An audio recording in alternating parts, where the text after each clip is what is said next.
Friends എല്ലാവർക്കും നമസ്കാരം. Welcome to my channel. അപ്പോൾ ഇന്ന് വളരെ ടേസ്റ്റി ആയിട്ടുള്ള ഒരു ജിഞ്ചർ ചിക്കനാണ്. അപ്പോൾ നമ്മൾ സാധാരണ ചിക്കൻ കറിയും തോരനൊക്കെ ഉണ്ടാക്കാറുണ്ട്, ഫ്രൈ ചെയ്യാറുണ്ട്. പക്ഷേ ഈ ജിഞ്ചർ ചിക്കൻ വളരെ ഡിഫറെൻ്റ് ആയിട്ടുള്ള ഒരു ടേസ്റ്റാണ്. അപ്പോൾ എങ്ങനെയാണ് അത് ചെയ്യുന്നതെന്ന് കാണാം. ചാനൽ എല്ലാവരും സബ്സ്ക്രൈബ് ചെയ്യണം, സപ്പോർട്ട് ചെയ്യണം. ബെല്ലൈക്കൺ കൂടെ ഒന്ന് പ്രസ് ചെയ്യണം. അതിൽ ഓൾ ഓപ്ഷൻ തിരഞ്ഞെടുക്കണം. എന്നാൽ മാത്രമേ ഞാൻ വീഡിയോസ് അപ്ലോഡ് ചെയ്യുമ്പോൾ നിങ്ങൾക്ക് ഉടനടെ നോട്ടിഫിക്കേഷൻസ് വരൂ. അപ്പോൾ നമുക്കൊട്ടും സമയം കളയാതെ റെസിപ്പിയിലോട്ട് പോകാം. ചപ്പാത്തിക്കും പൊറോട്ടയ്ക്കുമൊക്കെ നല്ലൊരു കോമ്പിനേഷനാണ്. ഇതിന് മുൻപ് ഞാൻ ചിക്കൻ റെസിപ്പീസ് ഒരുപാട് അപ്ലോഡ് ചെയ്തിട്ടുണ്ട്. ഇത് വ്യത്യസ്ത രുചിയിലുള്ള ഒരു ചിക്കനാണ്. അപ്പോൾ ഇത് എളുപ്പത്തിൽ ഉണ്ടാക്കുകയും ചെയ്യാം. ഉണ്ടാക്കാൻ പോകുന്നത് ജിഞ്ചർ ചിക്കനാണ്. അതിന് എല്ലില്ലാത്ത പീസുകൾ എടുക്കുമെങ്കിൽ അതാണ് നല്ലത്. ഒരു 1/2 കിലോ എടുത്തിട്ടുണ്ട്. ചെറിയ ചെറിയ കഷ്ണങ്ങളാക്കി മുറിച്ച്. ഇപ്പോൾ ഇത് മാരിനേറ്റ് ചെയ്യാനായി ഞാൻ വിനീഗർ എടുത്തിട്ടുണ്ട്. പിന്നെ സോയാ സോസ്, ഉപ്പ്. നമുക്ക് 1.5 ടേബിൾ സ്പൂൺ സോയാ സോസും 1.5 ടേബിൾ സ്പൂൺ വിനീഗറും പിന്നെ ആവശ്യത്തിന് ഉപ്പും ചേർത്ത് ഒന്ന് മിക്സ് ചെയ്ത് നമുക്ക് ഒരു മണിക്കൂർ ഇത് ഫ്രിഡ്ജിൽ വയ്ക്കാം. ഇവിടെ ചിക്കനിലോട്ട് നമ്മൾ വിനീഗറും 1.5 ടേബിൾ സ്പൂൺ വിനീഗറും 1.5 ടേബിൾ സ്പൂൺ സോയാ സോസും പിന്നെ കുറച്ച് ഉപ്പും ചേർത്ത് കൊടുത്തു. ഉപ്പ് നമ്മൾ കുറച്ച് ചേർത്താൽ മതി. സോയാ സോസിലൊക്കെ കുറച്ച് ഉപ്പുണ്ട്. അപ്പോൾ നമ്മൾ അതിനനുസരിച്ച് ഉപ്പ് കുറച്ച് ചേർത്ത് കൊടുത്താൽ മതി. ഇനി നന്നായിട്ട് മിക്സ് ചെയ്ത് ഇത് നമുക്ക് ഫ്രിഡ്ജിൽ വയ്ക്കാം. ഒരു മണിക്കൂറെങ്കിലും നന്നായിട്ട് എല്ലാം പിടിക്കാനായി ഫ്രിഡ്ജിൽ വയ്ക്കാം. ഇനി നമുക്ക് ഒരു 2 സവാള, വലുതാണെങ്കിൽ 2 എണ്ണം മതി, ചെറുതാണെങ്കിൽ ഒരു 3 സവാള എടുക്കാം.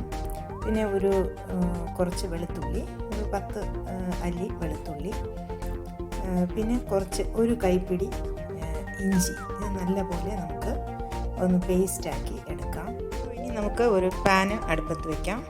അതിൽ ഒരു 3 ടേബിൾ സ്പൂൺ ഓയിൽ ഞാൻ ഒഴിച്ചു കൊടുത്തു.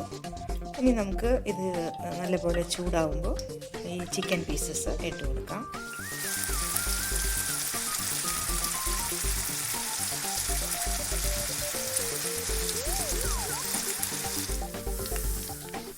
ഇപ്പോൾ നമുക്ക് തീ ഓഫ് ചെയ്തിട്ട് ഇതിനെ ഒന്ന് കോരി മാറ്റാം. ഇടയ്ക്ക് ഞാൻ ഇളക്കി ഇട്ട് കൊടുത്തു. ഇപ്പോൾ നമുക്ക് ഈ ഒരു സ്റ്റേജായി. ഇനി നമുക്കിതിനെ കോരി മാറ്റാം. നമ്മൾ ചിക്കന് കോരി മാറ്റി. ഇനി നമ്മളിതിൽ സവാളയും ഇഞ്ചിയും വെളുത്തുള്ളിയും അരച്ച പേസ്റ്റ് ഇട്ട് കൊടുക്കാം. അതിനെ നമ്മൾ നന്നായിട്ടൊന്ന് വഴറ്റിയെടുക്കണം. ഇപ്പോൾ നമ്മൾ അതേ എണ്ണയിൽ തന്നെ ഈ സവാളയും വെളുത്തുള്ളിയും ഇഞ്ചിയും അരച്ചത് ചേർത്ത് കൊടുത്തു. ഇനി കരിഞ്ഞു പോകാതെ നമ്മൾ നന്നായിട്ടൊന്ന് ഇളക്കി കൊടുക്കണം. എണ്ണ ആവശ്യമെങ്കിൽ കുറച്ചുകൂടെ ചേർത്ത് കൊടുക്കാം. ഇപ്പോൾ ഞാൻ ആദ്യം ഒഴിച്ച എണ്ണയിൽ തന്നെയാണ് ഇത് ഇട്ടിരിക്കുന്നത്. നമുക്ക് ഇതിലോട്ട് ഒരു ചെറിയ കഷ്ണം ഇഞ്ചി നീളത്തിൽ അരിഞ്ഞെടുത്തത്, 2 പച്ചമുളക്, 1.5 ടീസ്പൂൺ മുളക് പൊടി, പിന്നെ tomato sauce 4 table spoon tomato sauce എന്നിവ ചേർത്ത് കൊടുക്കും. അപ്പോൾ ഈ സവോളയൊക്കെ ഒന്ന് വഴന്ന് വന്നതിലോട്ട് ആ പച്ചമണമൊക്കെ നല്ലപോലെ മാറി ചെറിയ തീയിലിട്ട് ഞാൻ കുറേ സമയം ഒന്ന് വഴറ്റിയെടുത്തു. എന്നിട്ട് അതിലോട്ട് നമ്മൾ ബാക്കി സാധനങ്ങൾ, മുളക് പൊടി, സോസ്, ഇഞ്ചി അരിഞ്ഞത്, പച്ചമുളക് എല്ലാം ചേർത്ത് കൊടുത്തു. ഇനി നന്നായിട്ട് ഇതൊന്ന് മിക്സ് ചെയ്തിട്ട് ഇതിലൊരു 1/2 കപ്പ് വെള്ളം കൂടെ ഒഴിച്ചു കൊടുക്കാം. എന്നിട്ട് നമ്മൾ ഈ ചിക്കൻ പീസസ് കൂടെ ചേർത്ത് നമുക്കൊന്ന് അടച്ച് വെച്ച് കുറച്ച് സമയം കൂടെ ഒന്ന് വേവിക്കാം. ഇപ്പോൾ ഞാൻ 1 കപ്പ് വെള്ളം കൂടെ ചേർത്ത് കൊടുത്തു. നമ്മൾ ആദ്യം എടുത്തു വെച്ച സോസ്, മുളക് പൊടി, ഇഞ്ചി, പച്ചമുളക്, ചിക്കൻ പീസസ് വറുത്തെടുത്തത് എല്ലാം ചേർത്ത് കൊടുത്തു. നമ്മൾ ആദ്യം സവാള വഴറ്റിയതിലോട്ടാണ് ഇതൊക്കെ ചേർത്ത് കൊടുത്തത്.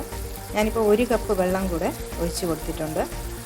ഇനി നമുക്കിത് മൂടി വെച്ച് കുറച്ച് സമയം ഒന്ന് വേവിക്കാം.